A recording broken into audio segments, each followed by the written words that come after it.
بسم اللہ الرحمن الرحیم۔ سبا عرب کا ایک قبیلہ ہے جو اپنے مورث اعلیٰ سبا بن یشعب بن یعرب بن قحطان کے نام سے مشہور ہے۔ اس قوم کی بستی یمن میں شہر صنعاء سے 6 میل کی دوری پر واقع تھی۔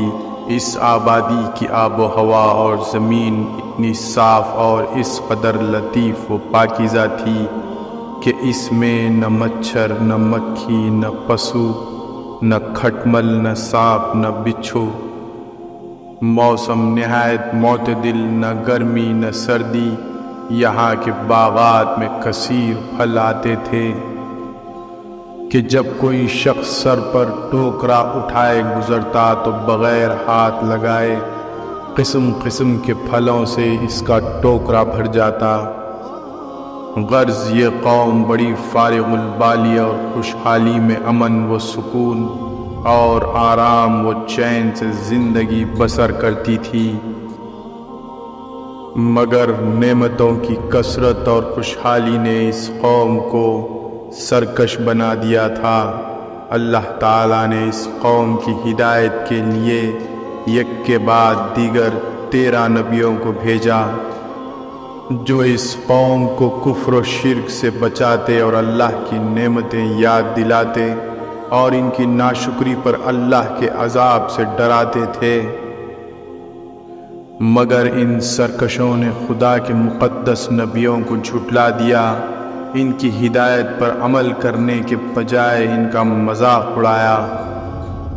اس قوم کا سردار جس کا نام حماد تھا، وہ اتنا متکبر اور سرکش آدمی تھا کہ جب اس کا لڑکا مر گیا تو اس نے آسمان کی طرف تھوکا اور اپنے کفر کا اعلان کر دیا اور اعلانیہ لوگوں کو کفر کی دعوت دینے لگا۔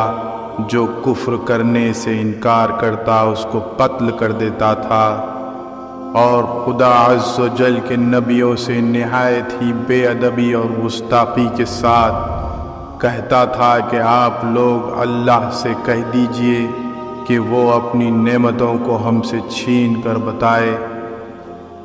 جب حماد اور اس کی قوم کا ظلم اور بدماشیاں حد سے زیادہ بڑھ گئی تو اللہ تعالیٰ نے اس قوم پر سیلاب کا عذاب بھیجا، جس سے ان لوگوں کے باغات اور اموال و مکانات سب غرق ہو کر فنا ہو گئے اور پوری بستی ریت کے تودوں میں دفن ہو گئی، اور اس طرح یہ قوم تباہ و برباد ہو گئی۔ عمدہ اور لذیذ پھلوں کے باغات کی جگہ جھاؤ اور جنگلی بیروں کے خاردار اور خوفناک جنگل اگ گئے، اور یہ قوم عمدہ اور لذیذ پھلوں کے لیے ترس گئی۔ سیلاب کس طرح آیا؟ قوم سبا کی بستی کے کنارے پہاڑوں کے دامن میں بند باندھ کر ملکہ بلقیس نے 3 بڑے بڑے تالاب نیچے اوپر بنا دیے تھے۔ چوہوں نے خدا عز و جل کے حکم سے بند کی دیوار میں سوراخ کر دیا اور وہ اندر سے پورے باندھ کو کھوکھلا کر چکے تھے۔ اوپر سے اللہ تعالیٰ نے زوردار بارش برسا دی اور پانی اس قدر وافر مقدار میں جمع ہوا جس نے اس بند کو توڑ پھوڑ دیا۔ اس پانی میں اتنی فراوانی اور بہاؤ میں اتنی شدت تھی جس سے باقی بند بھی از خود ٹوٹتے چلے گئے، جس سے فصلیں اور کھیتیاں سب کچھ گل سڑ کر تباہ و برباد ہو گئیں۔ جب کچھ مدت بعد زمین خشک ہوئی تو پورے آب پاشی کے نظام کی تباہی کے باعث اس سرزمین میں کوئی چیز بھی بارآور نہ ہو سکی۔ اب وہی سرزمین جو سونا اگلا کرتی تھی، اس سرزمین پر جھاڑ جھنکار، خاردار پودے، توہر کے درخت اور اسی قبیل کی دوسری چیزیں از خود پیدا ہو گئیں۔ اگر کوئی کھانے کی چیز وہاں اگی تو وہ چند بیریوں کے درخت تھے جن سے وہ کسی حد تک اپنا پیٹ بھر سکتے تھے۔ یہ تھا ان کی زرعی ترقی کا حشر جس پر وہ اس قدر پھولے ہوئے تھے۔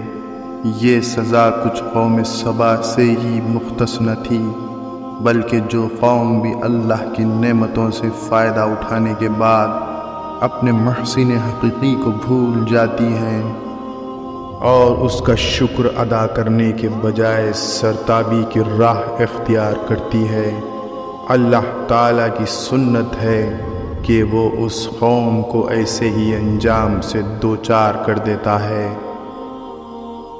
یہ دنیا اللہ تعالیٰ نے آزمائش کے اصول پر بنائی ہے، یہاں کا ملنا بھی آزمائش اور کھونا بھی امتحان ہے۔ جب کسی قوم پر خوشحالی آتی ہے تو اس کے ساتھ ہی وہاں کے لوگ مال و دولت کے نشے میں مست ہو جاتے ہیں۔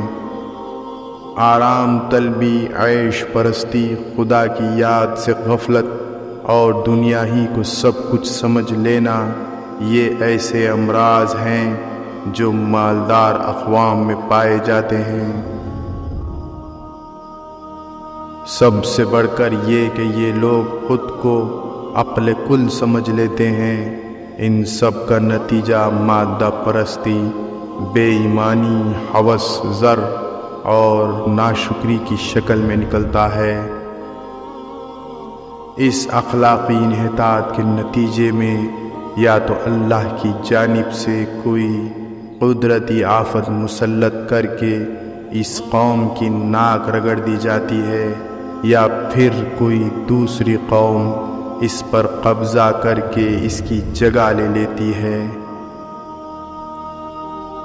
اسی طرح کی مزید اسلامی معلوماتی ویڈیوز دیکھنے کے لیے میرے چینل راہ اسلام کو سبسکرائب کریں۔